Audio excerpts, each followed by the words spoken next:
this much. The National Treasury can only give 380.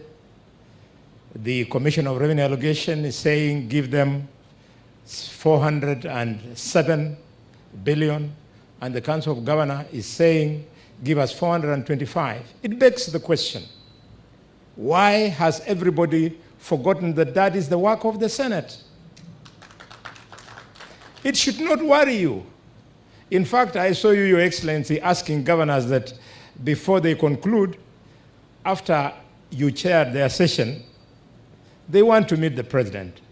Let them meet the president and discuss matters of development in their counties. But as far as the budget is concerned, we are not going to hear all those figures. We are going to deal with the problem in the manner that the Constitution expected us to deal with it. And we would like governors to know, and I'm glad that my younger brother is here, Governor number 1. Have confidence in us. We are the ones who represent you. We are the ones who protect your interests, the interests of your government and the interests of your county. Have confidence in us. We will do a very, very good job indeed. Your Excellency, I'm hoping that next year, I was insulted here yesterday, but I couldn't speak kwa maana niko ugenini. Waliniambia kwamba ni Mombasa peke yake yenye inaweza kuwalaki viongozi wa Kenya. So next year, come and enjoy similar facilities, if not better, in the land of bullfighting in Kakamega. Thank you very much. My leader of majority, you're most welcome, and you will do the needful. You invite the Speaker, and the Speaker will invite the President, the Deputy President. Thank you, Senator Boni Halwale, who forgot that we gave them this platform as a whip of the Senate, not as Senator for Kakamega. So you cannot use the opportunity to advance the interest of Kakamega County. Anyway, that's with a light touch. Your Excellency, the President, the Deputy President, the Speaker of the Senate, Governor Mombasa, colleague senators, our very distinguished guests from CPA that have joined us the last 3 days, actually, in this conference led by the Secretary General Stephen Twiggs, and Secretariat, members of the press. I greet you all. Good afternoon. Well, thank you so much, Your Excellency. It feels like a big relief to have you here. 2 days ago, when it wasn't still confirmed whether you are gracing us, gracing our occasion, there was a lot of murmurs from our colleague senators. Because, you know, Senate is regarded as a house of elders in this country. And you know, yesterday with the Speaker, we were asking ourselves seated there, since when did it become a bad thing to be an old man? Because you know, you speak to many of these members or colleagues of ours in the National Assembly, and they speak of elderly men as if it's a crime to be old. But actually, then the Speaker reminded me something and said that, but if you go by the median age of both houses, there are more older men actually in the National Assembly than in the Senate. Senate is full of young men. In fact, our oldest man is a bullfighter here. The rest are fairly agile young people who have ability to do many things. So thank you so much for gracing us. I'm taking a lot of time to appreciate that because I know what it means. I have been in Senate for the last 3 terms, and we are growing in stature and in size. And we really appreciate when, first of all, we get the recognition, and also when we have the opportunity to interact with government officials, especially at the highest level. It's not every day that we get this kind of interaction. In fact, my brother Abdul Swamad, I'll appreciate and tell you, no offense to your predecessor, but the number of times you've graced functions of the Senate in your time as governor is more than the time that your predecessor ever did. Yet we come to Mombasa on so many occasions. So if you keep on like that, we'll keep coming to Mombasa. Otherwise, there has been a small debate here. Why Mombasa every other time? But we have appreciated. So thank you, Your Excellency, for coming. Number two is I'll say two quick things. Number one is your function as a chair of IBEC. IBEC is a very important tool in our budget making cycle, and especially in the month of February where we are in, which is the official month for Parliament and its interaction for over the final decision making leading all the way up to June. We saw your meeting with the governors. We'll await the recommendations that we shall receive and the communication that will come from your interaction. But I think going forward, it will be extremely important for your office to be a key interlink, at least administratively, between the Council of Governors and the Senate specifically, in terms of engaging and ensuring that if there are any issues that arises, you have your office has the stature and the ability and the placing constitutionally to ensure that any matter that arises can be canvassed and a position agreed that will be good for in the greater interest of the people of Kenya. And I have no doubt that you have the capacity. I have no doubt that you are a friend of the Senate because you've been a member of Parliament and you know how our interaction with our colleagues in the devolved units sometimes is. We do appreciate though this time because you know we have colleagues who we were together in Senate, now they sit in Council of Governors, and we have also governors who now sit in Senate as led by the Speaker and others as senators. So the devolution family has actually gone full cycle and there's nothing to be worried or concerned about in terms of what do we do to ensure that we advance the interest and the needs of our people.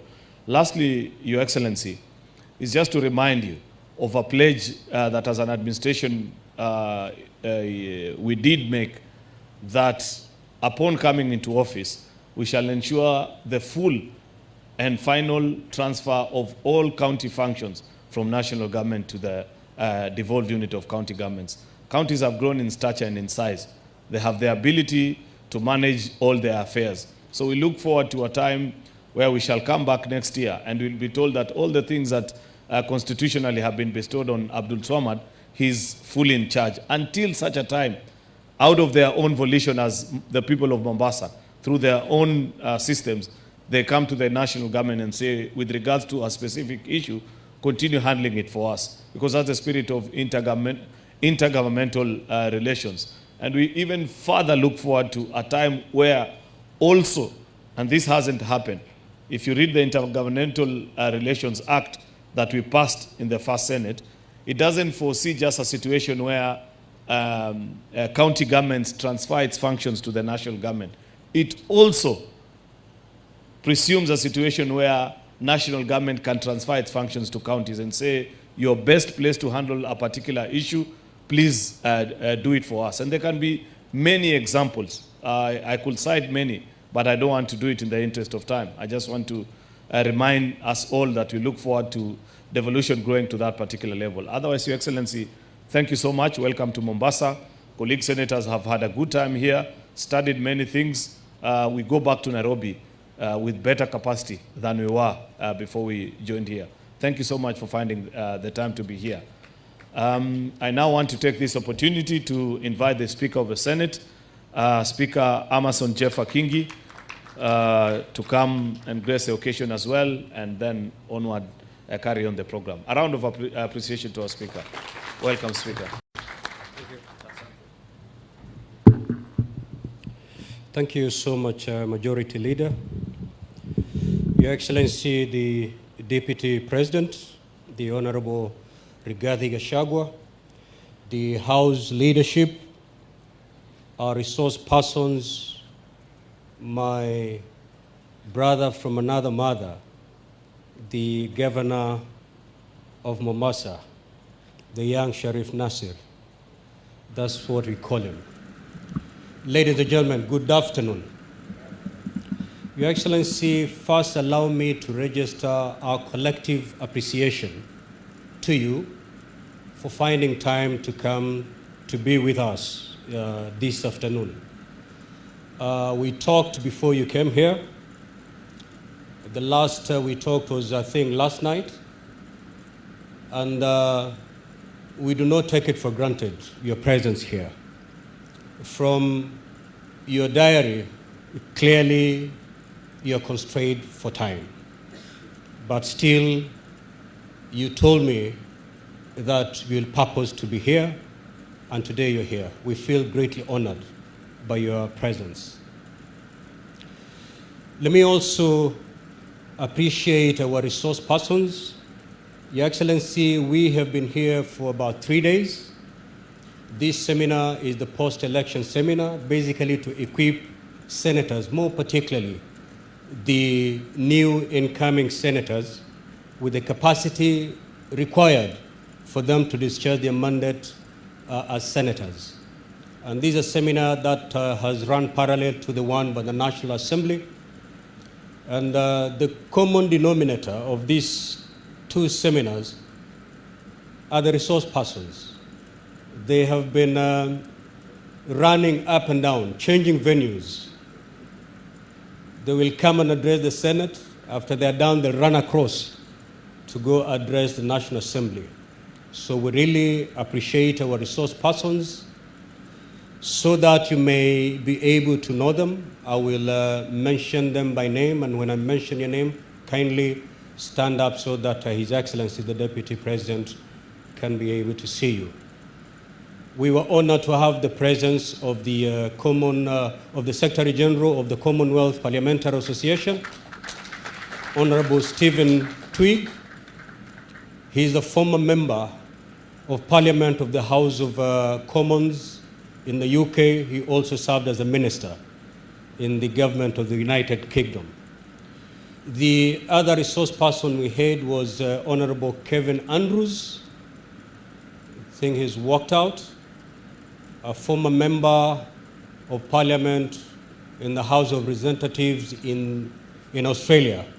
He also served as a cabinet minister in different portfolios in Australia. The third one is our lovely sister, Sylvia Lucas, from South Africa.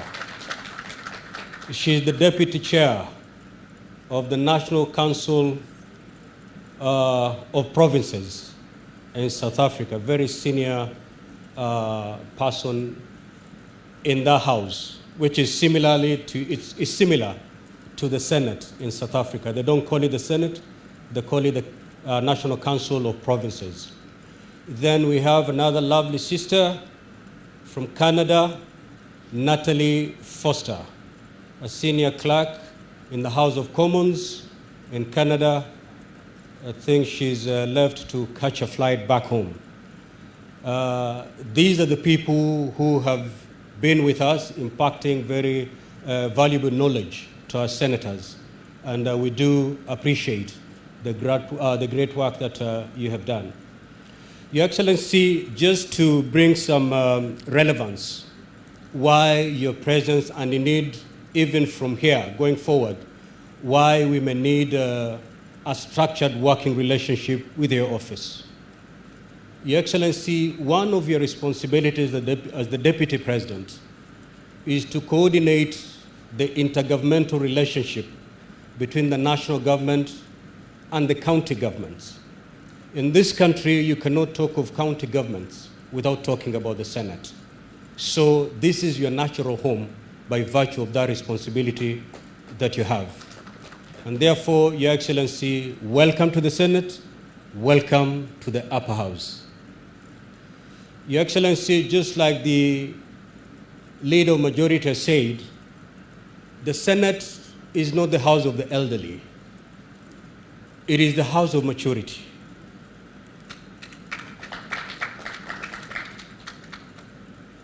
You will not, for example, see any senator with a placard out there, because we know the better ways of handling issues. It doesn't mean that the Senate does not have issues. We do have issues. But we choose and deliberately elect to pursue better avenues and achieve the very same results. Your Excellency, courtesy of your responsibility, and that's why last week when we met in State House, I asked you if I could pay a courtesy call on you, because I wanted us to discuss how then do we structure a working relationship between your office and the Senate to better, carry forward the issues of devolution. The Senate is the protector of the county interests, and I believe there is a triangle that once we put it together, it can do magic. Your office, the Senate, and the COG. Once the three offices come up with a structured way of engagement, I believe quite a number of things will find solution. One example in point, Your Excellency, is you did some very fantastic job some few weeks ago when you summoned MCAs, wrangling MCAs. In the Senate, we have the devolution committee, which has been extremely busy visiting counties to talk to them, to talk to MCAs, to talk to governors. We are doing this because it is extremely painful to handle an impeachment motion in the Senate. And to forestall many impeachment in this country and in the county assemblies, we have decided to empower the devolution committee, not just to wait until they receive impeachment motions, but to go handle issues before they get to the level where a governor gets impeached. And that is where we can draw your wisdom from the office. And Your Excellency, in the few weeks coming, I'll still seek for courtesy call so that we can engage and see how we can structure our engagement. Lastly, Your Excellency, in my yester life, I was the governor of the neighboring county here, Kilifi County. And I used to serve as the chair of the legal committee in the COG. And one of the issues I used to push is the completion of the unbundling of the functions. We left COG with that still pending. Your Excellency, using your good office, it will be good if we complete this exercise. 10 years down the devolution journey, we cannot still be talking of not having completed the unbundling of the functions. And therefore, as we come to engage you, this is one of the issues that will be on our plate to see how we can be able to discuss it and find a solution to unbundling the functions. Now, once we unbundle, the magic about unbundling a function is because once you unbundle a function, you can be able to cost it. Today, the reason why the majority whip has given you many figures, from the executive, we're being given 380, from CRA, we're being given another figure, from the Council of Governors, we're being given another figure. The reason why we have many figures is because, one, we have not unbundled the functions, and two, we have not costed the functions. When we unbundle and cost the functions, the amount of money, the final figure becomes rather automatic. Because you need to ask yourself, if we unbundle the health function, for example, cost it. If the national government was the one to implement the health function, how much in this financial year would it incur? Then transfer that money to the county governments. So we will not even be talking about we have met the constitutional threshold of the 15%, because we will have gone function after function. So, Your Excellency, these are the areas that we believe we can draw collaborations, partnership with your office to see to it that we complete this particular